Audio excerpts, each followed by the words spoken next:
Problem असू दे, आपले व्यवहाराचे प्रॉब्लेम असू दे, आपल्याला आर्थिक मदत केली जाते, कोणाला जॉब नाहीये त्यांचा जॉबचा प्रॉब्लेम सॉल्व्ह केला जातो, किंवा कोणाचे फीज भरायचे तसे फीज आपण त्यांना त्या व्यक्तीचे फीज भरायला प्रयत्न करतो. कोणाला काय मार्गदर्शन पाहिजे असेल की जॉब शिक्षण कुठे करायचं, कोणाला फॉरेनला जायचं असेल त्याला कशी हेल्प करायची, किंवा आपले कोणते डॉक्युमेंट्स नाहीये ते डॉक्युमेंट्स काढायचे, कास्ट सर्टिफिकेट काढायला पाहिजे, पासपोर्ट काढायला पाहिजे, हे सगळे जेव्हा आपण इन्फॉर्मेशन करतो, प्रत्येकाला लागणारे जेव्हा गरज आपण भागवतो तेव्हा माणसाला आपल्या धर्माविषयी उत्सुकता निर्माण होते, तो त्या धर्माकडे वळतो आणि तशा हळूहळू लोक आपल्या विहाराला जोडले जातात. आता आपण गोराई विभागात किंवा चारकोप विभागात नैसर्गिक आपण अनेक विहार पाहिले, तर ते श्रमदानातून त्यांनी उभे केले असतील किंवा आमदार निधीतून उभे केलेले असतील. पण आपले जे बुद्ध विहार आहे, आपले जे जेवढे पण सक्रिय मेंबर आहेत त्यांना सगळ्यांना माहिती आहे की आपण हे बुद्ध विहार आपल्या श्रमदानातून उभे केलेले आहे आणि एकही पैसा आपण कोणत्याही पॉलिटिशियन घेतलेला नाहीये. बरोबर मॅडम? मॅडम स्वतः सांगते की आपण कसे धम्मदान जमा करून हे बुद्ध विहार टिकवलं आहे. बरोबर? आणि जेव्हा आपण आपल्या श्रमदानातून हे बुद्ध विहार टिकवलं आहे, तर तुम्हाला वाटतं का इथे कुठला पॉलिटिशियन एंट्री येऊ शकतो आणि बोलू शकतो की मला तुम्ही हे धम्मपीठ द्या, इथे मी माझे मत मांडतो, असं करू शकतो का? हा नाही का? काय स्वाभिमानी बुद्ध विहार आहे, त्याच्यात तुमच्या आमच्या गावाचा पैसा पडलेला आहे आणि असे बुद्ध विहार आणि अशा लोकांची विनंती एका कोणच सोडू नाही शकत, कोणच सोडू शकत नाही. जरी त्यांनी मागच्या दरवाजातून आपल्यातलाच कोणत्या बंधूला त्यांनी भरकटवून किंवा त्याला अमिष दाखवून येण्याचा प्रयत्न केला, तर तुम्हाला असं वाटतं तो आपला धम्म आपला मित्र आपला भाऊ त्यांना येऊ देईल का? येऊ देईल असा? नाही येऊ देणार. कारण त्याला पण माहित आहे मी नेहमी गल्लो गल्ली भीमनगरच्या गल्ली असू दे किंवा गोराईगलच्या गल्ली असू दे, मी सरांबरोबर श्रमदान करून एक एक पैसा उभा करून आपलं हे बुद्ध विहार उभं केलंय.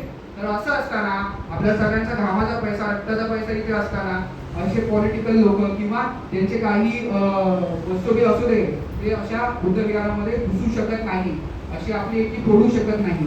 ते का आपण बौद्ध धर्म पाहतोच, पण आपण त्यांचे शील जे दिलेले आहेत, 5 शील असू दे, 22 प्रतिज्ञा असू दे, ते पाळतो आणि त्यामुळे आपली जी आपली नियती आहे किंवा म्हणजे आपली जी क्रिया आहे ती पवित्र आहे, कमळासारखी पवित्र आहे. जसं कमळ कसं मातीत येतं पण त्याच्यावर मातीचा एकही कण नसतो, तसे आपली नीती पवित्र असल्यामुळे आपले होणारे कर्मही पवित्र आहेत आणि ते सगळं बघून बाकीची जी बाहेरची पॉवर असते, अलाइड फोर्सेस असते, ते घुसायचा प्रयत्न करत नाही. तर जो आपला हा जो 6 डिसेंबरचा कार्यक्रम म्हणजे 6 डिसेंबरचा जो होणारा कार्यक्रम असतो, तर मी तुम्हाला हेच विनंती करेन की ह्या 6 डिसेंबरला असा निर्धार करा की मी 22 प्रतिज्ञेच्या प्रमाणे किंवा अनुषंगाने वागायचा प्रयत्न करेन. जसे हे लहान मुलं आहेत वर्षा आणि तर यावर्षी तू असा निर्धार कर, इथे तर घे, यावर्षी तू असा निर्धार कर की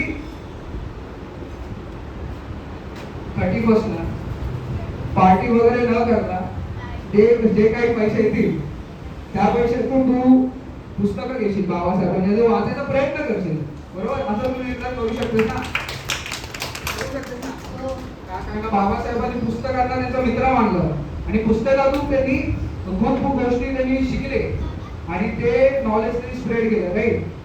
तसंच आता गाथा आहे, आता गाथाने स्वतःचा अनुभव सांगितला. ती दरवर्षी स्टॉलवर जाते, तर ते स्टॉलवरून तिला एवढं लहानपणापासून म्हणजे धम्माची आणि या सगळ्या चळवळीची एवढी जुडलेली आहे की ती सहजासहजी तिने सांगितलं 6 डिसेंबरला काय करू, आम्ही स्टॉलवर असतो, स्टॉलवर आम्ही मासिका विकतो, आम्ही धम्मदान गोळा करतो. तर आतापासून ते शिकत आहे आणि पुढे जाऊन असे जे लहान मुलं आहेत आपले होतकरू आहेत त्यांचं जे डोकं आहे ते चळवळीला पकडणारं डोकं आहे. ही जी जनरेशन आहे गाथा वर्षा किंवा 4वी यांना जनरेशन झेड बोलतात, जेन झी आहे, तर त्यांचं जे डोकं आहे ना ते आपल्यापेक्षा खूप पुढे गेलेले आहे. तर जे गोष्ट आपल्याला 10 वर्ष किंवा 5 वर्ष लागतात पकडायला, ते लोक ह्या एक नाव आहे धरून ठेवतात.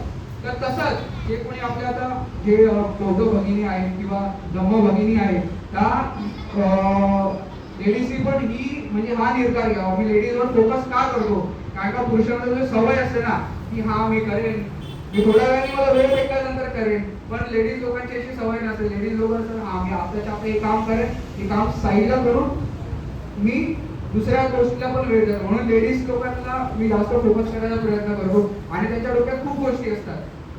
आणि ते एकदा जर लेडीजने केलं तर पुरुष तर त्यांना फॉलोच करतो, पण पुरुषामध्ये असं नसतं. तर यावेळी मी ताई तुम्हाला रिक्वेस्ट करेन इथे प्लीज. तर या तर सही प्लीज या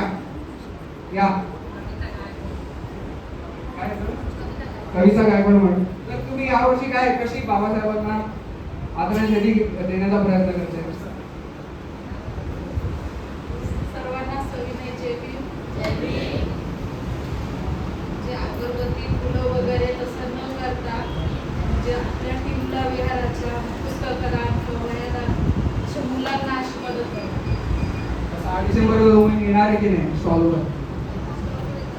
स्टॉलवर येऊन मग मी तुम्हाला असा निर्धार करेन की जे काही आम्ही स्टॉलवर उभे राहणार आहे यावर्षी आम्ही जे धम्मदान गोळा करणार आहे तर त्याला तुम्ही हातभार लावा ही विनंती करेल. आणि असा आपण निर्धार केला पाहिजे. आणि 22 कोटीचा पाठला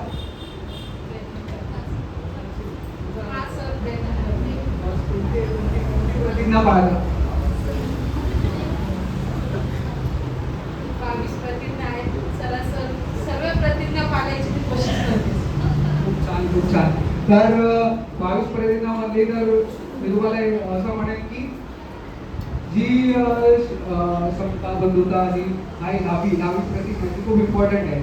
तर तुमच्यातली जर तुमची धम्म भगिनी असेल, जर ती दिवाळी वगैरे करत असेल किंवा इतर ना ज्या तर तो असा निर्धार करा की ह्या वर्षीपासून आपण बौद्ध जे आपले जे काही सण आहेत ह्या 6 डिसेंबरला ते करण्याचा आपण जास्त प्रयत्न करू. आणि हिंदू जे काही चालीरीती आहेत ते सोडून, आता सोडलेच पाहिजे, आता ती वेळ आलेलीच आहे बरोबर. जे काही चालीरीती आहेत त्यांच्या सोडून आपण आपल्या धम्माकडे वळलं पाहिजे असा विनंती, म्हणजे अशी मी विनंती करतो. हा निर्धार केला 6 डिसेंबरला खूपच चांगला. बरोबर आहे. पहिले आम्ही एवढे वर्ष झाले ते 10-15 वर्ष होत आहेत आम्हाला विहार माहिती नव्हतं. आता आम्ही हल्ली 4-5 वर्ष झाले हा विहारात येतो. आणि मी भीमनगर 4थ्या गल्लीत राहते. आता विहाराच्या इकडे आले, पण मी आमचं कुटुंब जसं यायला लागलं ना तसं मी 7-8 कुटुंबांना विहारामध्ये यायचं ते पण. तर हे मी तुम्हाला का विचारतो याचं एकमेव कारण आहे की तुमची इन्व्हॉल्वमेंट असली पाहिजे.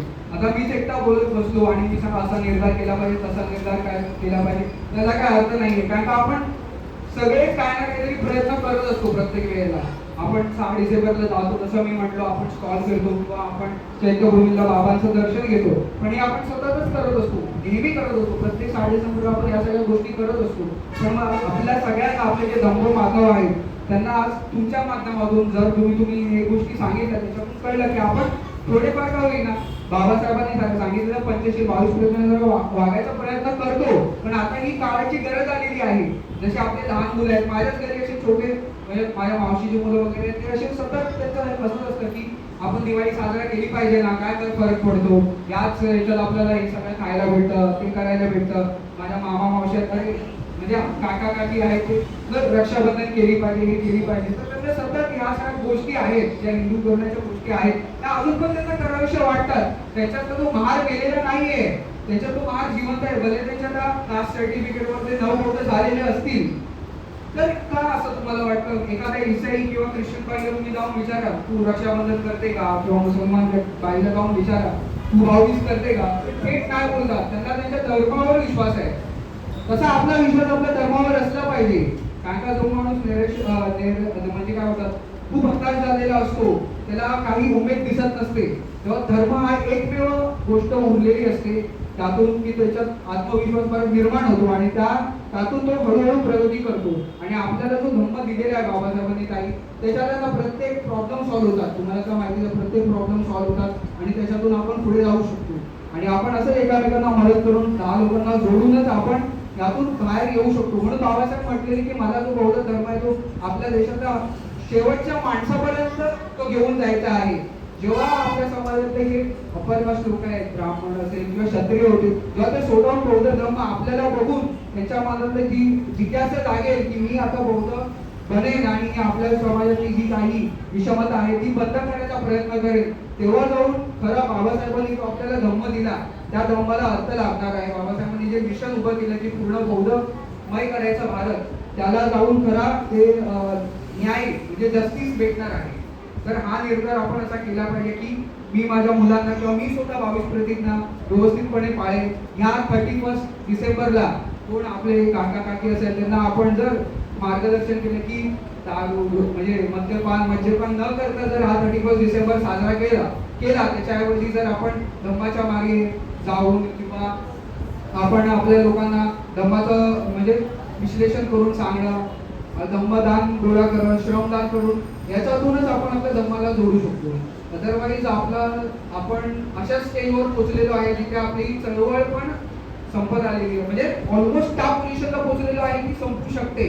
आता जी झोपलेले लोक आहेत, जे झोपायचं सोंग करणारे लोक आहेत, त्यांना जागा करण्याची ही वेळ आलेली आहे. आणि हा 6 डिसेंबरला आपण असाच निर्धार केला पाहिजे की बाबासाहेबांना चैत्यभूमीवर जाऊन फक्त वंदन करून किंवा स्टॉलला जाऊन कुठल्या मासिका किंवा पुस्तक घेऊन ते पैसे देऊन त्याचा ते तर करायलाच पाहिजे. कारण का हा एकमेव दिवस असतो की तिथे आपल्याला आपल्या लिटरेचर, बुद्धिस्ट लिटरेचर असेल ते सगळं मिळतं, जवळून पाहायला भेटतं. पण आपण ते आता अनुकरणात आणलं पाहिजे, बरोबर.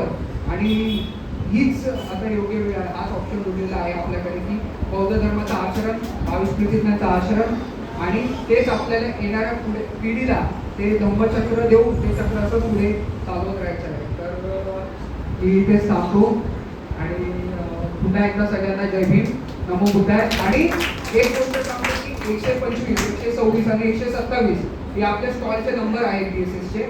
जर कोणी म्हणजे जर येत असेल दादर चौपाटीला किंवा शिवाजी पार्कला, तर या स्टॉलला 125, 126, 127 या स्टॉलला व्हिजिट करा, भेट द्या. आणि आपलं धम्मदान असू द्या किंवा श्रमदान असू द्या, आपल्या मासिक या विकत द्या, जेणेकरून आपल्याला धम्मदानाचा लाभ भेटेल. जय भीम, नमो बुद्धाय.